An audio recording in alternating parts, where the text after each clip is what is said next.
তেলানদিঘি গ্রামে আমি একদিন এসেছি, আমি আর আনিকুল ইসলাম এসেছি। আর সভাপতি সাহেব আমার খুব পরিচিত মানুষ, আমার বাড়িতেও অনেকবার গেছেন উনি।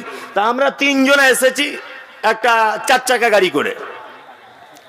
এসে দেখছি যে এইদিকে কিছু মেয়ে বসে বসে বিড়ি বানছে আর গান গাইছে, ওইদিকে দেখছি কিছু ছেলে বসে বসে তাস খেলছে, ওইদিকে দেখছি কিছু যুবক ছেলে আন্ডার প্যান্ট করে ড্যান্স করছে, ওইদিকে দেখছি আর কিছু ছেলে মেয়ে দুজনা বসে বসে গল্প গুজব করছে। মসজিদে এসে দেখলাম আজান হয়নি জোহরের। তা আমি এসে গ্রামে তালানদিঘিতে ঢুকে বলছি, গ্রামটা একেবারে অন্ধকার, একেবারে অন্ধকার। আচ্ছা বলুন তো অন্ধকার বলতে কি বোঝালাম? যে পোস্টারে লাইট নেই, কি বোঝালাম? শিক্ষা নেই, তাই না? তার মানে কি বোঝালাম আমি? এই গ্রামে কোনো শিক্ষার লোক নেই, শিক্ষিত মানুষ নেই, তাই তো? তার মানে সব সময় আলো, এই আলোকে বোঝায় না। সব সময় নূর, এই জ্যোতিকে বোঝায় না। বোঝায় কখনো কখনো সময় কি বোঝায়? বিদ্যা, এটাকে বোঝায়, তাই তো? তাহলে নবী মুহাম্মদ সাল্লাল্লাহু আলাইহি ওয়াসাল্লামকে এমন এক অন্ধকার নিমজ্জিত, এমন এক অন্ধকার আচ্ছন্ন পরিবেশে হযরত মুহাম্মদ সাল্লাল্লাহু আলাইহি ওয়াসাল্লামকে পাঠানো হয়েছিল। তখন তিনি এই কোরআন জ্যোতিময় কিতাব দিয়ে মানুষকে দ্বীনের পথে টেনে এনেছিলেন। ব্যাপারটা বোঝাতে পেরেছি আমি? পেরেছি? এরপরেও যদি বুঝতে না চান, এটা যদি বলতে লাগি মোটামুটি রাত 12টা 1টা পর্যন্ত বলা যাবে। শুধু নূরের যদি কথাটা বলি, কিন্তু অনেক কথা আরো আছে। আপনাকে এতক্ষণ পর্যন্ত বোঝালাম আল্লাহ এবং নূরের ব্যাপারে। এবার আপনাকে আমি আর একটা কথা বলছি। আল্লাহ তাআলা বলছেন সারা পৃথিবীর সমস্ত ক্ষমতা কার হাতে? আল্লাহর হাতে। আচ্ছা, আল্লাহ ছাড়া এই ক্ষমতা আর অন্য কারো আছে, এটা যদি কেউ মনে যদি করে, তাহলে তার নাম হবে কি? তার নাম কি হবে? তার নাম হবে মুশরিক। কি নাম? মুশরিক। যদি বলছেন মুশরিক হবে কেন, সে তো কাফের হবে। জি না, মুশরিক হচ্ছে সেই যে আল্লাহ সুবহানাহু ওয়া তাআলাকে এক বলে মানে, কিন্তু মুশরিক আল্লাহর যে নাম এবং তার যে সিফাত, এই নাম বিশ্বাস করে কিন্তু আল্লাহর সিফাতকে বিশ্বাস করে না। ওই জন্য তো মক্কার আবু জেহেল, আবু লাহাব এক বাক্যে বলতেন কাবার মালিক কে? আল্লাহ। আল্লাহ নবী জিজ্ঞেস করতেন, চাচা আবু জেহেল, অসুস্থ যে আপনি হন, এই অসুস্থ দেনেওয়ালার মালিক কে? বলতেন আল্লাহ। আপনি যে খান, রুজির মালিক কে? হচ্ছে আল্লাহ। এটা বলতো কি বলতো না? বলতো। তাহলে আবু জেহেল, আবু লাহাব, উতবা, সাইবা, আব্দুল্লাহ ইবনে উবাই সবাই স্বীকার করতো যে রুজির মালিক, হায়াত মাওতের মালিক, সুস্থ সুস্থর মালিক, সমস্ত কিছুর মালিক কে? আল্লাহ। কিন্তু তারা 360টা দেবদেবীর মাধ্যমে আল্লাহর কাছে পৌঁছানোর জন্য এই উদ্দেশ্য তাদের ছিল। আবু জেহেল বলতো যে আল্লাহকে বিশ্বাস করি, তবে আল্লাহকে ডাইরেক্ট পাওয়া যায় না, কিছু মাধ্যমে তার কাছে যেতে হয়। আজও পর্যন্ত এরকম মুশরিক আমাদের ভিতরে আছে না নেই? আছে, আছে।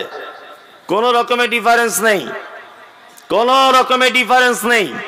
কি ডিফারেন্স নেই?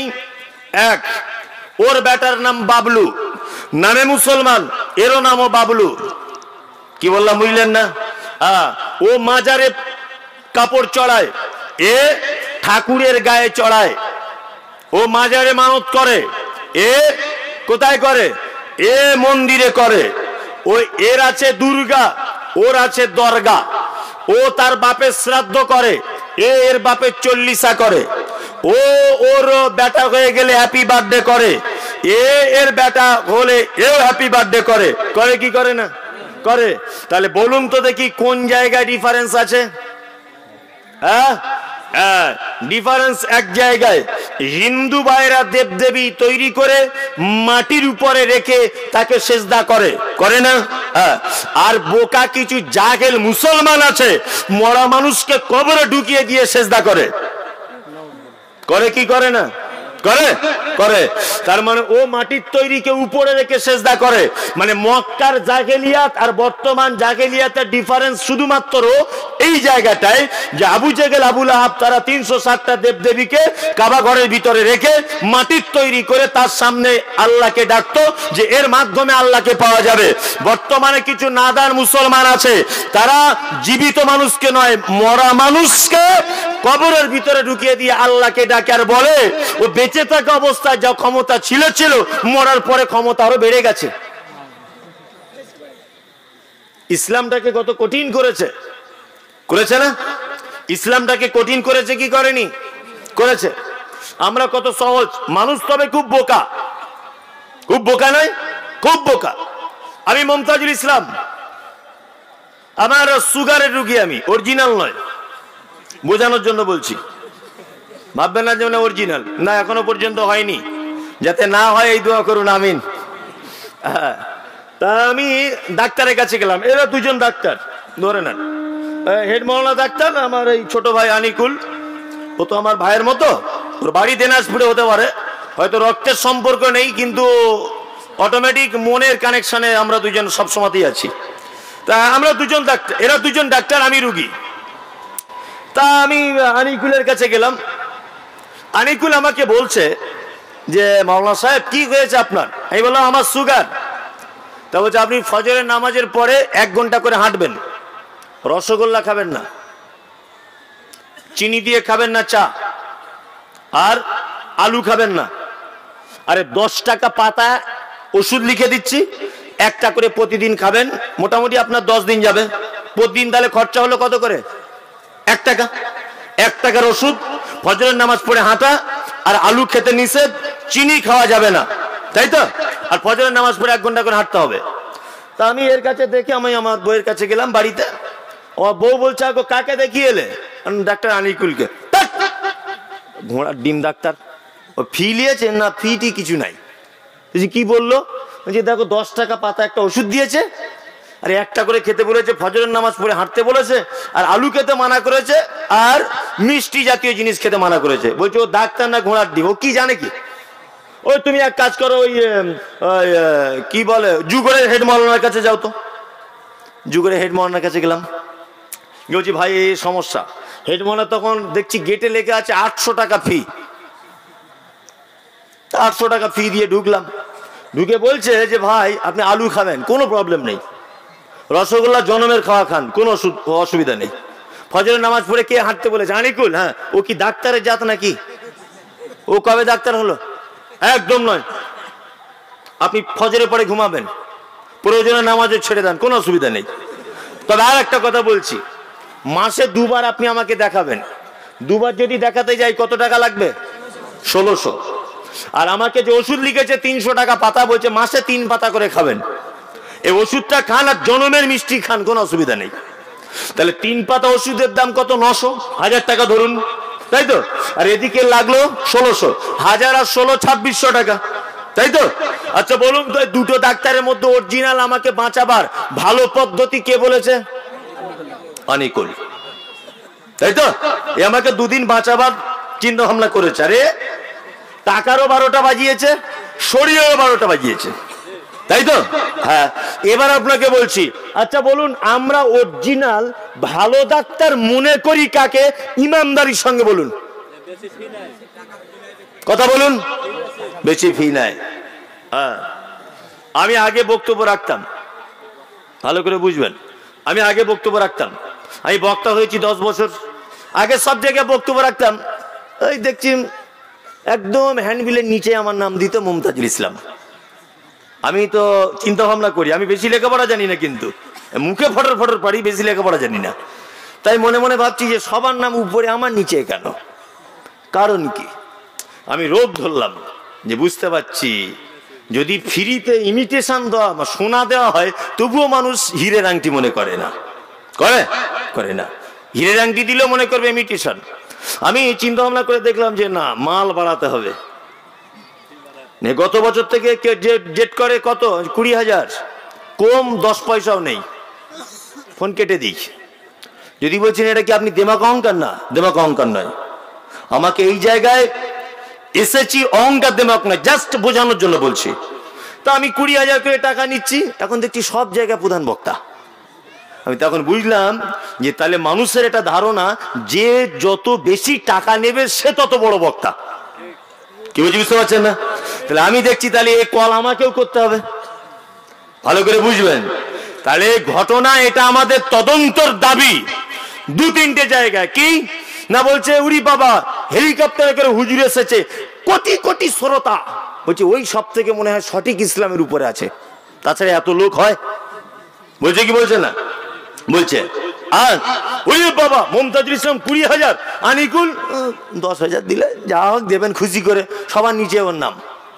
বোঝানোর জন্য বলছো, আমার ছোট ভাই বলে। তার মানে আমরা মানুষ কতটা ভালো মন্দ, অর্থ, জনগণ, কার বেশি জনপ্রিয়তা, এইটার উপরে ডিপেন্ড করছে কার কাছে সঠিক ইসলাম আছে। করছে কি করছে না? আচ্ছা বলুন, সঠিক ইসলামের মানদণ্ড কি এটা?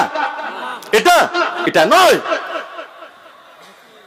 তাহলে আমরা যে ডাক্তার বেশি ফি নিচ্ছে আমরা তাকে ভালো ডাক্তার বলছি, তাই না? কিন্তু অরিজিনাল বাঁচাবার জন্য লড়াই করছে, কিন্তু এ ডাক্তার আমার পছন্দ নয়। তা আমরা সঠিক ইসলাম আপনাকে বলে দিলাম যে আপনার আব্বা যখন মারা যাচ্ছে, শাইখুল হাদিস আছেন, জিজ্ঞাসা করুন, আল্লাহ রাসূল বলেছেন মৃত্যুর আগে যদি কেউ কলেমাটা পড়ে লা ইলাহা ইল্লাল্লাহ, ওই লোকটা জান্নাত চলে যাবে। এটা হাদিস আছে তো? আছে। আমরা বলছি যে আপনার আব্বা যখন মৃত্যুর কাছাকাছি চলে এসেছে, আপনার আব্বার মাথার কাছে বসে বলান, বা আপনি নিজে বলুন লা ইলাহা ইল্লাল্লাহ। আপনার আব্বা যদি আপনার বলাতে একবার যদি বলে দেয়, তাহলে ফলশ্রুতিতে কোথায় থাকবে? জান্নাতে, তাই তো? ও আমার কথা নিল না, লা ইলাহা কোনোদিন মানুষকে পার করতে পারে? আজে বাজে সব নিয়ে বড় হুজুরের কাছে গেল, বলছে হুজুর আমার আব্বা প্রায় মরে যায় ভাব। হুজুর বলছে নাউজুবিল্লাহ, এতক্ষণ পরে কেন বললে গো? এই আমাদের মাদ্রাসা থেকে 15 জন ছেলে নিয়ে যাও, যে সূরা ইয়াসিনটা তাড়াতাড়ি করে খতম করে দাও। নিয়ে মাথার কাছে গিয়ে সূরা ইয়াসিনটা তাড়াতাড়ি করে খতম করে দিল। আচ্ছা বলুন তো, ইয়াসিন পড়লে জান্নাতে যাওয়ার চান্স আছে না জাহান্নামে যাওয়ার চান্স আছে? জাহান্নামে যাওয়ার চান্স ওর, কারণ বেদাত। আর রাসূলুল্লাহ বলেছেন কুল্লু বিদআতিন যালালা, প্রত্যেক মানে নতুন আবিষ্কৃত আমল কি? ভ্রষ্টতা। আর প্রত্যেক ভ্রষ্টতাকারী স্থান ফি মধ্যে নার মানে আগুন। আমরা বলে দিয়েছি ওর আব্বা মারা গেছে, কোনো কাজ নেই, কোনো কাজ নেই, শুধুমাত্র একটা কাজ বেটার তরফ থেকে, ওর আব্বার জন্য দোয়া করবে, 2 ওর আব্বার জন্য দান করবে। ওর আব্বা আর কিছুই করতে পারবে না, পারবে? আর ওর আব্বা যদি কিছু করে থাকে ভালো কাজ, ভালো সন্তান যদি রেখে যেতে পারে, তার বিনিময়ে নেকিটা পাবে। সন্তানের পক্ষ থেকে কটা কাজ? 2টো। 1 দোয়া করবে, 2 কি করবে? দান করবে, সাদকা করবে, তাই তো? আমরা এই 2টো কাজে সমাপ্ত ঘোষণা করে দিয়েছি। হুজুর দেখছি জানাজার নামাজ পড়ে বলছে, আপনারা সবাই কানগুলো শুনুন, আমাদের কেরামের ফজলু হক ভাই মারা গেছে, সবাই আপনারা চেনেন, খুব ভালো লোক ছিল, তবে নামাজ টামাজ পড়তো না, লোক ভালো ছিল, নামাজ পড়েনি কোনোদিন। তা ইমাম সাহেব একটু কাঁদো কাঁদো করে বলছেন, কারণ ওর বেটার কাছে 500 টাকা ঝাড়তে হবে, কাঁদো কাঁদো করে বলছে সবাইকে এই পথের প্রতীক হতে হবে, আপনারা দোয়া করবেন যাতে ভাইকে ক্ষমা করে দাও। ও পাক্কা জাহান্নামে যাবে, ও বেনামাজি অবস্থায় মারা গেছে, আর ইমাম সাহেব 500 টাকা নিয়ে ওকে জান্নাত পাঠিয়ে দিচ্ছে। অথচ কোরআন বলছে মা সালাকাকুম ফি সাকার ক্বালু লাম নাকু মিনাল মুসাল্লিন। একজন জাহান্নামী একটা জান্নাতীকে জিজ্ঞাসা করবে, একটা জান্নাতী একটা জাহান্নামীকে বলবে, ভাই কি ব্যাপার? সর্বনাশ, পাশাপাশি চায়ের দোকান ছিল, পাশাপাশি মোটরসাইকেল চালাতাম, আমি ড্রাইভার থাকতাম, তুমি পিছনে বসে থাকতে, আমি আজকে জান্নাতে, তুমি জাহান্নামে কেন? ও তখন বলবে ক্বালু লাম নাকু মিনাল মুসাল্লিন, শুধু নামাজ পড়িনি বলে জাহান্নামে চলে এসেছি। বেনামাজি মারা গেল, আর ইমাম সাহেব হুজুর কাঁদো কাঁদো করে বলছে সবাইকে এই পথের প্রতীক হতে হবে, আল্লাহ রাস্তাতে আপনারা একটু ক্ষমা করে দেন। আর ওর বেটা খুব কাঞ্চার চোখ এরকম করছে, বলছে সত্যি শালা ইমাম সাহেব আমাদের পরিবারকে খুব ভালোবাসে রে, আমার বেটা আমার আব্বা লেগে কি দোয়া করছে দেখ, এমন দোয়া করছে মনে হয় জান্নাতের জায়গা নাই, ব্ল্যাক লাইনে ঢোকার চোখে, যে একটু ঠেলে ঠুলে এদিক বুঝে বুঝে ঢুকিয়ে দাও ওকে, এরকম ব্যাপার মনে হচ্ছে, তাই না? অথচ বেনামাজি। কি বলছে বুঝতে পারছেন না? কি ও বেনামাজি। আবার বলছে কি বলছে, কারোর কাছে যদি ঋণ টিন করে থাকে আল্লাহ রাস্তায় ক্ষমা করে দেবেন, তাই না? চলার পথে ভুল ত্রুটি হয়, মাফ করে দেবেন। আর অবশ্যই আজকে তো মনে হয় 23 তারিখ, ওই আপনার আগামী মাসে 27 তারিখে 40 দিন হবে, 4টে গরু করা হবে। সবাই আসবেন কিন্তু, সবাই আসবেন। আর যারা কবর খুঁড়েছেন 4 দিনের দিনে আপনাদের জনমের খাওয়ানো হবে, আর একটা করে পাঞ্জাবির কাপড় আর লুঙ্গি দেওয়া হবে। সবাই আসবেন। ও কানা হুজুর এটা বললো না যে তোমার আব্বা মারা গেছে একটু দোয়া করো, তোমার আব্বা মারা গেছে তুমি তোমার আব্বার জন্য মাদ্রাসা মসজিদে দান করো। কানা হুজুর এটা দেখতে পেল না। কানা হুজুর দেখতে পেল যে 40-এর দিন 4টে গরু জবাই করতে হবে। এই হচ্ছে কানা হুজুর। কানা হুজুর এটা দেখতে পেল না, তার বেটাকে বললো না যে তোমার আব্বা মারা যাচ্ছে, কলেমাটা বলাও, যদি একবার বলে লা ইলাহা ইল্লাল্লাহ তোমার আব্বা জান্নাত চলে যাবে। ও কানা এটা দেখতে পেল না। কানা কোথা থেকে কোরআন মাজিদে নিয়ে ইয়াসিন পড়তে লেগে গেল। কি বলছি বুঝতে পারছেন না? হ্যাঁ, ফেরেশতারা ঠিক এইরকম সাইজের লাঠি কেটে রেডি করে রেখেছে। তুই একবার আয়, তোকে কি করি দেখ। সারা জীবন বাপ মাকে খেতে দিস নি, আর তোর আব্বা মারা গেছে 4টে গরু জবাই বার করছে, এসো। আর আব্বাকে যা কি করবে তা আল্লাহ ছাড়া কেউ জানে না। ওরে কেমন বেটা রেখে এসেছিস, হ্যাঁ? নামাজ কালাম তো জীবনে নিজেও করলি না, আর এমন গরুকে পৃথিবীতে রেখে এলি যে তুই মরে যাবার পরও বেদাত করছে তোর নামে। কি বলছি বুঝতে পারছেন না? আজাব বাড়বে না কমবে? আরো বাড়বে। আর একটা কথা বলে দিচ্ছি, আচ্ছা মৃত্যু সংবাদটা আনন্দের সংবাদ না দুঃখের সংবাদ? তা আপনার আব্বা মারা গেছে এটা দুঃখের বিষয়, তো গরু জবাই করে ভোজ করার কি আছে? কি বোকা লোক বলুন তো দেখি। বোকা লোক কে বোকা লোক নয়, একদম বোকা লোক। খুব সাবধানে থাকবেন। তাহলে যে কথা বলতে বলতে এত দূর পর্যন্ত এলাম, ভালো মন্দ সমস্ত ক্ষমতা কার হাতে? আল্লাহ আল্লাহ আল্লাহ। আল্লাহ ছাড়া কারুর কাছে কিছু চাওয়া যাবে যাবে না। আচ্ছা আমরা রাজ্জাক না আমরা আব্দুর রাজ্জাক? আমরা রাজ্জাক না আব্দুর রাজ্জাক? আব্দুর রাজ্জাক। কিন্তু আমরা গোপনে গোপনে রাজ্জাক হয়ে গেছি। রাজ্জাক হয়ে যায়নি গোপনে গোপনে। ছেলেটার বয়স 19 বছর হবে। তাই আর কি করে দাদুকে বলছে, হাগো দাদু এটা নাদ বউ দেখো না। ছেলেটা বলছে, দাদুর সঙ্গে আর কি হয়, ওই দেখো রাস্তা দিয়ে যাচ্ছে দেখছো, ওটা তোমার নাদ বউ। তার মানে কি ভিতরে যৌবন একদম তোলপাড় করছে। তা দাদু ওর বাপকে মানে বেটাকে বলছে, আরে শামসুল একটু বিয়ে দিয়ে দে না, লাফালাফি করছে রে তোর ছেলেটা। ওর বাপ তখন বলছে, এক চড় মারবো তোর, দাঁত ফেলে দেবো তোর। কেন রে? নাক টিপলে দুধ বার হয়, 18 বছর বয়স, হাত পায়ে লম্বা হয়েছে, ইনকাম করতেছে, এমএ পাস কর তারপর বিয়ে দেবো। বিয়ে দিলে তোর বউকে খাওয়াবে কে? হ্যাঁ, নিজের পায়ে দাঁড়া তারপরে বিয়ে করবি। নিয়ে বড় মোবাইল কিনে দিয়েছে, বলছে এইটা দিচ্ছি। হ্যাঁ, মোবাইলে অন্য মেয়ের সঙ্গে ন্যাংটো হয়ে ভিডিও কল করুক, ওতে দোষ নেই। কি বলছি বুঝতে পারছেন না? হ্যাঁ, কথাগুলো বাস্তব বলছি, আপনার সহ্য হবে না আমি জানি। অন্য মেয়ের সঙ্গে ফোনে ব্যভিচার করুক, ওতে প্রবলেম নেই। অন্য মেয়েকে ভ্যালেন্টাইন্স ডেতে গোলাপ ফুল দিয়ে প্রপোজ করবে, ওতে অসুবিধা নেই। আর অনলাইনে চ্যাটিং করবে, ওতে কোনো অসুবিধা নেই। আর গোপনে গোপনে রামপুর হাটে গিয়ে যৌন পল্লীতে গিয়ে রাত কাটিয়ে আসবে, ও তো বেটা, ওতে অসুবিধা নেই। কিন্তু বৈধভাবে বিবাহ দিতে পারবে না, কারণ বলছে নিজের পায়ে দাঁড়াতে পারছে না। নিজের পায়ে দাঁড়াতে পারছে না, তো রামপুর হাট চলে গেল কি করে? হ্যাঁ, তুমি বদমাইশির জায়গা পাও না। এই আপনি এত দায়িত্বহীন লোক কেন? আপনার বেটা আপনি বুঝতে পেরেছেন ওর যৌবন চলে এসেছে, বিয়ের জন্য লাফালাফি করছে, সাথে সাথে মোবাইল কিনে দেবার আগে ছোট একটা মেয়ে দেখে বিয়ে দিয়ে দেন। যা পারবি দুজনাতে কর, ফোনে আজে বাজে করিস না বেটা, আমি পাপের ভাগিদার হয়ে যাব। ঠিক বলছি না ভুল বলছি? বড় মোবাইল পেয়ে গেলে দেখুন আর বিয়ে করতে চাইবে না। মানে 4-5টা অনলাইন আছে ওর। ও কার সাথে সময় দিব? ওর মাথাতে যেন পোকা লেগে গেছে, মাথায় এয়ারপোর্ট। মানে এইটুকু মন কাকে দেয় আর কাকে ছাড়ে, চারিদিক থেকে ফ্রেন্ড রিকোয়েস্ট আসছে, আর ওর তো মাথায় কাজ করছে না যে আর বিয়ে করা লাগে। বলছে নিজের পায়ে দাঁড়াও। আস্তাগফিরুল্লাহ। তাহলে তুমি তো রাজ্জাক হয়ে গেলে। তোমার বাড়ি তোমার বেটি খেতে পায়, তোমার 4 বেটা খেতে পায়, তুমি নিজে খেতে পাও, তোমার স্ত্রী খেতে পায়। আর বৈধভাবে তোমার বেটাকে বিয়ে দেবার পরে একটা মেয়েকে বৌমা করে আনার পরে সে কি দিনে 5 চালের ভাত খাবে? 5-6 কেজি চালের ভাত খাবে? সে 100-150 গ্রামের ভাত খাবে, তুমি এইটুকু একটা বৌমার ভাত জোগাড় করতে পারবে না? তুমি বেটাকে বলছো যে নিজের পায়ে দাঁড়াও তবে বিয়ে করবে, তার মানে তুমি তো রাজ্জাক হয়ে গেলে ভিতরে ভিতরে, আসলে তো তুমি আব্দুর রাজ্জাক। কথাগুলো বাস্তব বলছি না অবাস্তব? বেটা বড় হয়ে গেছে, আগে বিয়ে দিয়ে দেন, তো ও তো পাপ কাজ করছে, আপনিও গার্জেন হিসেবে পাপ কাজে লিপ্ত হয়ে যাচ্ছেন আপনার বেটার কারণে। খুব সাবধানে থাকুন। বেটি বুঝতে পেরেছেন বেটি আমার যৌবনে পদার্পণ করেছে, সঙ্গে সঙ্গে ভালো পাত্র দেখে তাকে বিয়ে দিয়ে দেন, দেরি করবেন না একদম। জামানা খারাপ চলছে, চলছে না? খুব খারাপ, মান সম্মানও যাবে, আখিরাতও যাবে। আল্লাহ তাআলা তারপরে বলছেন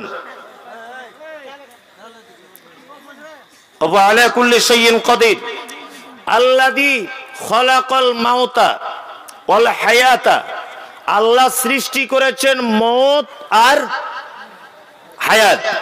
কি জন্য সৃষ্টি করেছেন? লিয়াবলুয়াকুম আইয়ুকুম আহসানু আমালা, যাতে তোমাদেরকে পরীক্ষা করে নেওয়া হবে যে তোমাদের ভিতর থেকে উত্তম আমল কে করেছে, উত্তম আমল।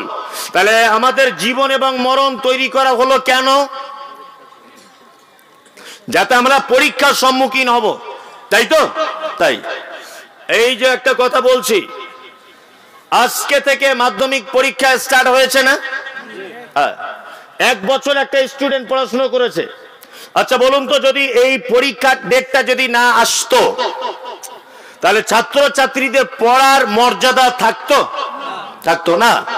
তো আল্লাহ সুবহানাহু ওয়া তাআলা আমাদের যে পৃথিবীতে একটা লং টাইম দিয়েছেন, এই যে একটা লং টাইম, খেলাধুলো, চাষাবাদ, জমি জায়গা সবকিছু, এর যদি একটা নির্দিষ্ট পরীক্ষার দিন যদি না থাকে, তাহলে ইবাদত করে, নামাজ পড়ে, হজ করে, যাকাত দিয়ে, ভালো কাজ করে, জলসা শুনে, কোরআন তেলাওয়াত করে মজা থাকবে?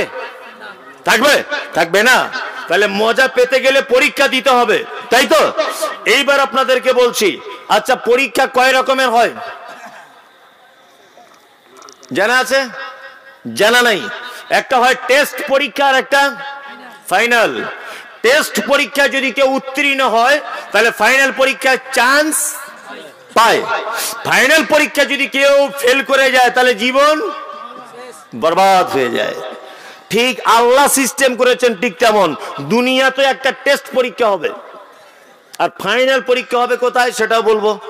টেস্ট পরীক্ষা কেমন ভাবে দেবেন, প্রস্তুতি নেন। ইনশাল্লাহ প্রস্তুতি নেব, ইনশাল্লাহ, ইনশাল্লাহ টেস্ট পরীক্ষার প্রস্তুতি নেন। আল্লাহ তাআলা পবিত্র আল কোরআনুল কারীমের ভিতরে বলছেন, ওয়ালা নাবলু আন্নাকুম বিশাইয়্যিম মিনাল খাউফি ওয়াল জু' ওয়া নাকসিম মিনাল আমওয়াল ওয়াল আনফুসি ওয়াস সামারাত ওয়া বাশশিরিস সাবিরিন আল্লাযীনা ইযা আসাবাতুহুম মুসিবাতুন ক্বালু ইন্না লিল্লাহি ওয়া ইন্না ইলাইহি রাজিউন। পৃথিবীতে 4টে জিনিসের টেস্ট পরীক্ষা হবে। কয়টা? 4টা বিষয়ের উপরে। এক, আল্লাহ তাআলা বলছেন ওয়ালা নাবলু আন্নাকুম বিশাইয়্যিম মিনাল খাউফ, প্রথম তোমাকে পরীক্ষা করা হবে পৃথিবীতে ভয় দেখিয়ে দিয়ে। কি করে ভয়? কি ভয়? আল্লাহু আকবার।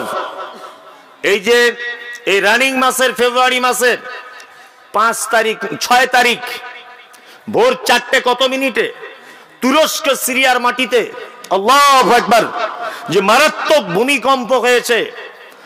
8 কিলোমিটার মাটির তলাতে ভূমিকম্পের উৎপত্তি হয়েছে। 8 কিলোমিটার গভীরে। কত? 8 কিলোমিটার। 8 কিলোমিটার গভীরে যদি ভূমিকম্প হয়ে তার ফলশ্রুতিতে যদি উপরের বিল্ডিং গুলো যদি একদম বাচ্চা ছেলেদের মতো নেতিয়ে পড়ে যায়, আল্লাহ সুবহানাহু ওয়া তাআলা বলছেন ইযা যুলজিলাতিল আরযু জিলজালাহা, কিয়ামতের দিবসের যে ভূমিকম্প সেই দিন কেমন হবে অবাক লাগে। 56 ঘন্টার পরে বাচ্চা শিশু তার বাপ জড়িয়ে ধরে রেখেছে, বাপ মারা গেল, বাচ্চাটা বেঁচে আছে। আল্লাহু আকবার। একজন 2.5 বছর 2 বছরের মেয়ে তার ভাইকে, তার ভাইয়েরও বয়স তেমন, দুজন 1 বছরে হয়তো ডিফারেন্স হবে। 72 ঘন্টার পরেও, এই আপনার 23-24 ঘন্টা 25 ঘন্টা পরেও তার দুধের প্রয়োজন। বাচ্চার বোন, 2.5 বছরের বোন তার বাচ্চাকে কোলে তুলে বুকের কাছে এনে দুধ পান করানোর চেষ্টা করছে। আল্লাহু আকবার। অবশ্যই আমি ধন্যবাদ জানাচ্ছি ভারত সরকারকেও, তিনিও সিরিয়ার মুসলিম, হিন্দু মুসলিম যে কাস্টেরই হোক, তাদের উদ্ধারের জন্য এখান থেকে তিনি সেনা পাঠিয়েছিলেন। আমি এই মুহূর্তের জন্য বাংলাদেশ সরকারকেও জানাই অসংখ্য ধন্যবাদ যে তিনি অজস্র সেনা পাঠিয়েছেন ওখানে মানুষদের উদ্ধারের কাজের জন্য, এবং সারা পৃথিবীর সমস্ত জায়গা থেকে মানুষ ঝাঁপিয়ে পড়েছে উদ্ধারের কাজের জন্য। আল্লাহু আকবার। মানবতা এখনো পর্যন্ত মানুষের কাছে হারিয়ে যেতে পারে। আমি দেখে সোশ্যাল মিডিয়াতে অবাক হলাম, কুকুরের কাছে মানবতা জেগেছে মানুষের জন্য। একটা কুকুর গর্তের ভিতরে একটা মানুষ পড়ে আছে, হাতটা শুধুমাত্র দেখতে পাচ্ছে, কুকুরটা তার হাত ধরে এরকম টানছে, বুক বুক বুক বুক করে চিল্লাচ্ছে, মানে উদ্ধারকারীদেরকে বলতে চাইছে তোমরা সবাই এসো, এর ভিতরে একটা মানুষ আটকে পড়ে আছে। ভারত সরকারকে আবার ধন্যবাদ জানাই যে তিনি গোয়েন্দা বিভাগে নিয়োজিত অনেক অসংখ্য কুকুর তিনি পাঠিয়েছিলেন। ওই ঘেরান শক্তিতে মানুষের অনেক কুকুর, আমাদের ভারত সরকারের কুকুরে অনেক মানুষ উদ্ধার হয়েছে। আল্লাহ উদ্ধার করেছে কুকুরের মাধ্যমে। আল্লাহু আকবার। কুকুরের ভিতরে মানবতা এসেছে। বাড়িওয়ালা ঘর ভাড়া দিতে পারেনি, ঘর থেকে নামিয়ে দেওয়া হয়েছে, ফুটপাতে ত্রিপল টাঙিয়ে শুয়ে আছে।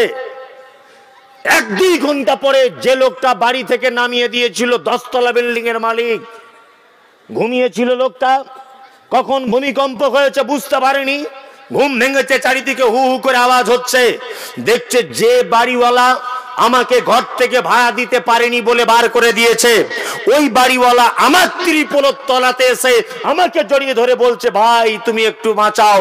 কিসের এ দুনিয়া? 40 সেকেন্ড ভূমিকম্পের এই যদি অবস্থা হয়, বলুন 40 মিনিট যদি ভূমিকম্প হয় অবস্থা কি হবে? কিয়ামতের দিন অবস্থাটা তাহলে কি হবে বলুন? আমরা শিক্ষা নিয়েছি? শিক্ষা নিয়েছি? সারা পৃথিবীতে স্লোগান উঠেছে মসজিদ ভেঙে দিতে হবে। সারা দুনিয়া জুড়ে আজকে স্লোগান চলছে মসজিদ আজান বন্ধ করে দিতে হবে। সমস্ত মানে মানুষ ইমানের দুশ্মন, মসজিদের ইমামদের দুশ্মন, মসজিদের দুশ্মন, ইসলামের দুশ্মন।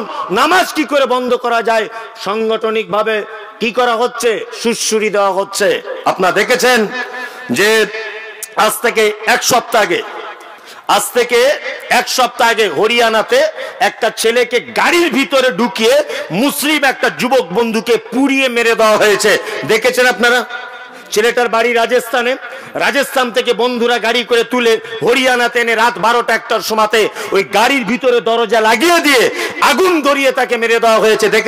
দেখেছেন?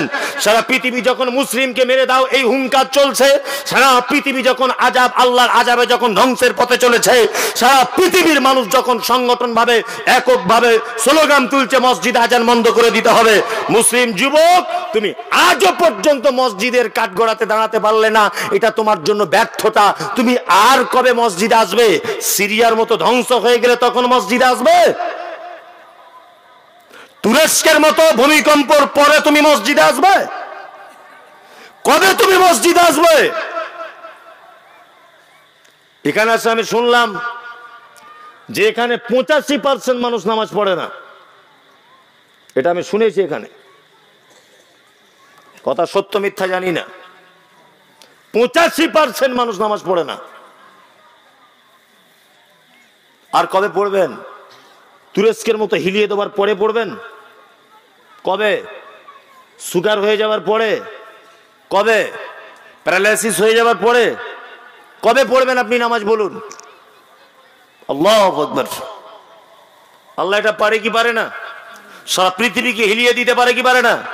পারে। অবাক হয়ে যায়। আল্লাহ সুবহানাহু ওয়া তাআলা বলছেন, না আমি তো আদায় করতে পারি না। আমাকে যদি আগে বলতো যে এটা আদায় করতে হবে তাহলে আমি আসতাম না। যেটা সত্যি সেটা বলে দিলাম। আমি যদি এখন আদায়ের কথা বলি 5 মিনিট লাগবে এই লোকগুলো বাড়ি যেতে। লোক অত বোকা নেই এই বিজ্ঞানের যুগে। বোকা আছে? জানে প্রধান বক্তার পরে আর কেউ নেই, ঘচ্ছ। ঠিক বলছি না ভুল বলছি? হ্যাঁ। এখন একটা কথা, একই জমিতে তো বারবার চাষ দেওয়া ঠিক নয়। আমার আগে চাষ দিয়েছে আনিকুল, তার আগে মতিউর ভাই চাষ দিয়ে গেছে, আর আমিও যদি চাষ দিই তা জমির উর্বরতা নষ্ট হয়ে যাবে। কি বলছি বুঝতে পারছেন না? হ্যাঁ, দুটো তো চাষ দিয়ে নিয়েছেন, আবার আমাকে কেন চাষের কথা বলছেন? হ্যাঁ, যেটা হবে নসিবে তকদিরে, লাস্টে 2-5 মিনিট আমি বলবো। আমি কি বক্তব্য ছেড়ে দেবো? 12টা বাজে ছেড়েই দিই, চালাবো? হ্যাঁ, তাহলে আর একটু বলি নাকি? কমিটি কই কারা ভাই, আর একটু বলি নাকি? হ্যাঁ, আদায়ের ব্যাপারে বলতে হয় না, 2-4 মিনিট লাস্টে বলবো যেটা হয়। আপনারা তো করে নিয়েছেন আদায়। কই পানি বোতলটা দেখি। হ্যাঁ, বারবার আদায়ের কথা বললে মানুষ খারাপ ভাববে। আলহামদুলিল্লাহ। জি, কটা অবধি? হট পাগল, আমি 4:50 ট্রেন, ওই ট্রেনটা এখান থেকে নেমেই ধরবো। আপনি শুধু ধৈর্য ধরে বসুন। হ্যাঁ, প্রয়োজনে উঠবেন, যাদের পেচ্ছাপ লাগবে তারা উঠবেন, যারা বিড়ি খান তারা উঠবেন মাঝে সাঝে, তাছাড়া উঠবেন না, আপনারা বসুন। কেন, বিড়ির নেশা সাংঘাতিক নেশা, তাই না? না খেলে পেট ফেট সব ফুলে যায়। যাই হোক, শুকরিয়া। যে কথা বলছিলাম, আল্লাহ সুবহানাহু ওয়া তাআলা আমাদের পরীক্ষা করবেন পৃথিবীতে হাফিয়ালি, অর্থাৎ টেস্ট পরীক্ষা। এক, আল্লাহ তাআলা বলছেন ভয় দেখিয়ে দেবো। ক্ষুধা, অভাব দিয়ে দিব, অভাব। আমরা ক্ষুধার ব্যাপারে ভয় করি কি করি না? করি না। যদি বলছেন এটা আবার কেমন করে, আমাদের বাড়িতে এখনো 4-5 মণ তেল, চাল, আটা সবই আছে, আমি ভয় করি না। ওই পাগল, ব্যাপারটা আপনি বুঝতে পারেননি। গত বছরে লকডাউনের আগে সরিষার তেল কত লিটার ছিল? বুঝে কথা বলো, হুঁসমোটা করে বলুন। আমি বলেছি লকডাউনের আগে 105 টাকা, এখন কত হয়েছে? 200। আচ্ছা, লকডাউনের আগে একটা মানুষ মাঠে কাজ করলে কত পেত? 200। এখন কত পায়? 300। ভালো করে বুঝবেন। তাহলে সংসারে আদা, রসুন, পেঁয়াজ, লঙ্কা, চাল, ডাল, গ্যাস সবকিছুই লাগে, লাগে কি লাগে না? তাহলে এই 2 বছরের ব্যবধানে শুধু তেলে দাম বেড়েছে 100 টাকা, আর এই 2 বছরে ওর ইনকাম বেড়েছে দিনে 100 টাকা। ভালো করে বুঝবেন। তাহলে বলুন তো, ও সংসার হিসেব মতো চালাতে পারবে? দ্রব্য মূল্যের থেকে ওর ইনকামের পার্সেন্টেজ বেড়েছে না কমেছে? কমেছে। একটা তেলে যদি 100 টাকা বেড়ে যায়, গোস্ত এখন 250 টাকা, ডাল এখন 200 টাকা। কথার লেগে বললাম, তো সব মালে যদি এরকম করে মেলান, তাহলে ওর 200 টাকা বেড়ে এখন 250 হয়েছে, 50 টাকা বেড়েছে, তাই না? তাহলে মানুষ আশঙ্কার ভিতরে আছে না নেই? আছে। ওই জন্য বেশি বাচ্চা কাচ্চা নিচ্ছে না, বুঝে? 2টাতেই বন্ধনের লোন করে মাথা খারাপ, আর 3টা নিলে হয়তো টাক হয়ে যাবে, মাথার চুল উঠে যাবে। বলছে কি বলছে না? চুল উঠে যাবে মাথার। আর আল্লাহ তাআলা বলছেন তোমার মাল নষ্ট করে দিব আমি। কি নষ্ট করে দিবে? মাল বলতে গম, আদা, রসুন, পেঁয়াজ, এগুলো মাল। আর একটা মাল কি? সন্তান সন্ততি, এগুলো নষ্ট করে দিবে। কেমন করে?